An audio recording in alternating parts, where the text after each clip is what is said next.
Afternoon everyone, मेरा नाम मुबशरीन है। लास्ट वीडियो में हमने क्या कवर किया था, कॉस्ट सेंटर कैसे क्रिएट करते हैं उनके बारे में समझा था। कॉस्ट सेंटर क्लासेस समझी थी, एल्टर डिलीट कैसे करते हैं ये सब समझा था। आज की क्लास में हम इंटरेस्ट कैलकुलेशन को समझेंगे अपनी टेली प्राइम में। इंटरेस्ट कैलकुलेशन का यूज क्यों करते हैं, जैसे मैंने अगर आपने पहले की वीडियो देखी होगी तो मैंने उसमें एक टॉपिक बताया था, maintain bill wise detail.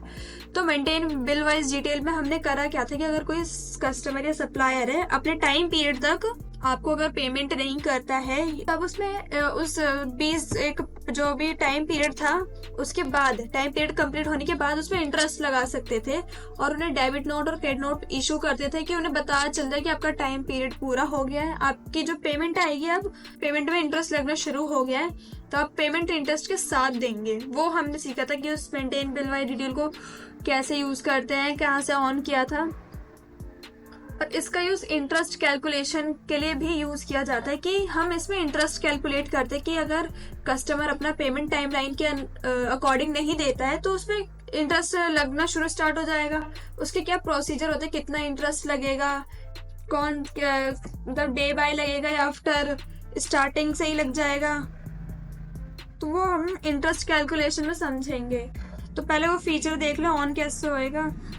F11 करना है, गेट ऑफ टेली पे आके हम F11 करते हैं। तो आपको ये मेंटेन बिल वाइज एंट्री, तो आपने इसे एक्सेप्ट करा दिया था, कॉस्ट सेंटर हमने पढ़ रखा है, तो हम किस पे आएंगे, एनेबल इंटरेस्ट कैलकुलेशन को यस करेंगे।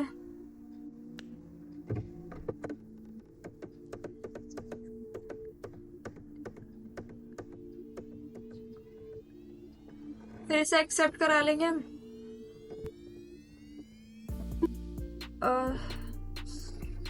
मैं दूसरी कंपनी लेती हूँ। फिर इसमें हमें करना है कि जैसे कोई कस्टमर मैं क्रिएट कर लेती हूँ, सपोज मान ले लेजर पे जाऊंगी, लेजर पे जाके मैं क्रिएट कर लूंगी एक कस्टमर ले लेती हूँ। कस्टमर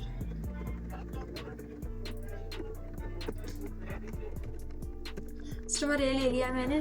फिर कस्टमर ए किस में जाएगा, मेरा सेंडी डेटर में जाएगा वो।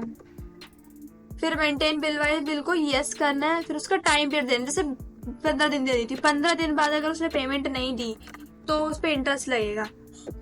अब यहाँ इंटरेस्ट कैलकुलेशन को ऑप्शन तो शो नहीं कर रहा है हमें, तो हम क्या करेंगे, कॉन्फ़िगर करेंगे F12 से, शो ऑल कॉन्फ़िगर कर लेते हैं।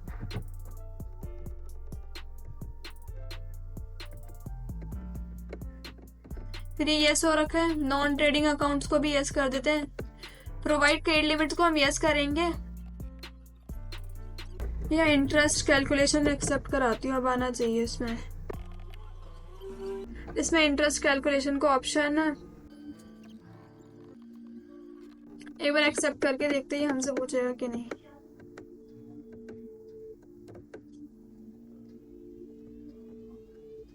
ओह शिट, ये यस नहीं हुआ है, यस करके एक्सेप्ट कराना है। हाँ अब आ गया एक्टिवेट इंटरेस्ट कैलकुलेशन। दोबारा देखने से करना क्या था, हमने गलती क्या हो गई थी हमसे कि हमने F11 में इंटरेस्ट कैलकुलेशन को एक्सेप्ट नहीं कराया था। एक्सेप्ट कराने के बाद आपको क्रिएट करती हूँ लेजर, कस्टमर ए के नाम से करना था, वो मेरा सेंडी डेटर में आएगा। फिर मेंटेन बिल वाइज को बिल करना है, फिर से क्रेडिट लिमिट देनी है, मतलब पीरियड टाइम देना है, फिर इसे यस कर दूंगी। फिर यहाँ से पूछेगा आपको एक्टिवेट इंटरेस्ट कैलकुलेशन, आपको एक्टिवेट करना है इसे इंटरेस्ट कैलकुलेशन को, नहीं या हाँ आपको यहाँ बताना है, तो हम इसे एक्टिवेट करेंगे। यस करते ही आपके सामने स्क्रीन आ जाएगी, ये इंटरेस्ट का पैरामीटर है कि आपको इस पैरामीटर के अकॉर्डिंग इंटरेस्ट लगाना है।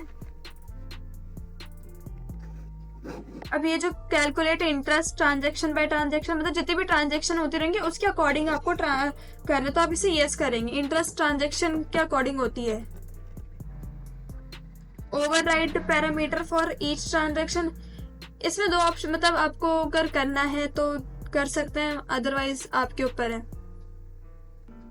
ये ओवरराइड पैरामीटर है, ओवरराइड अगर पेमेंट मैंने आपको बता रखी है उसमें भी उस पैरामीटर इंटरेस्ट कैलकुलेशन लगता है, इसे हम नो कर रहे हैं। इसे यस कर देते हैं ओवरराइड पैरामीटर को। देन बाकी ऑप्शन हम क्या कर देंगे, नो रख देते हैं। अब ये रेट पूछेगा कि आपको रेट पर इंटरेस्ट कितना लगाना है, कि अगर इंटरेस्ट लगाना कितना है, तो मान लो 5% लगाना है। फिर ये इंटरेस्ट स्टाइल पूछेगा। इंटरेस्ट स्टाइल में आपको मीन्स कि किसके अकॉर्डिंग करना है, 30 डे, मंथ या ईयर का है, या कैलेंडर के अकॉर्डिंग ईयरली है, तो आपको किसके अकॉर्डिंग करनी है, इसमें से स्टाइल लेनी है आपको, किस स्टाइल में इंटरेस्ट लगना स्टार्ट होएगा तो ले लेते हैं। फिर किस बैलेंस में लगेगा, ऑल बैलेंस या डेबिट या क्रेडिट, तो ऑल ले लेंगे हम।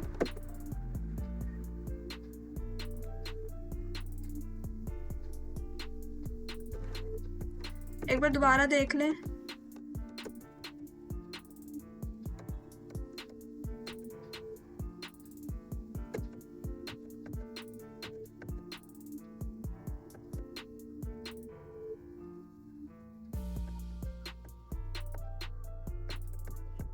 इसे एक्सेप्ट करा लेते हैं।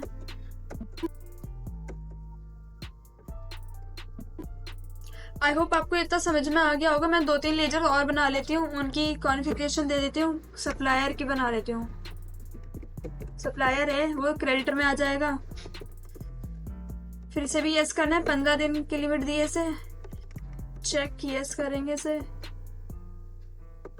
इसे भी यस करते ही आपके सामने इंटरेस्ट पैरामीटर आ जाएगा। कैलकुलेट इंटरेस्ट ट्रांजेक्शन वैल्यू को यस करना है। फिर ओवरराइड पैरामीटर्स को भी यस कर देंगे हम। इन दो ऑप्शंस को हम नो रखेंगे। फिर कितना इंटरेस्ट लगाना है, 3% है। फिर ये कैलेंडर 30 ले लेते हैं, इसे ऑल बैलेंस में रखा है।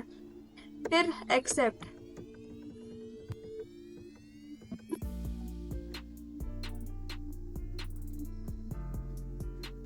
आई होप आपको ये समझ में आया होगा।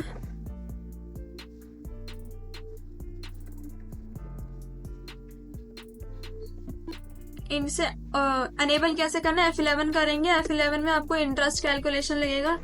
जो नो हो रखा होगा उसे आपको यस करना है।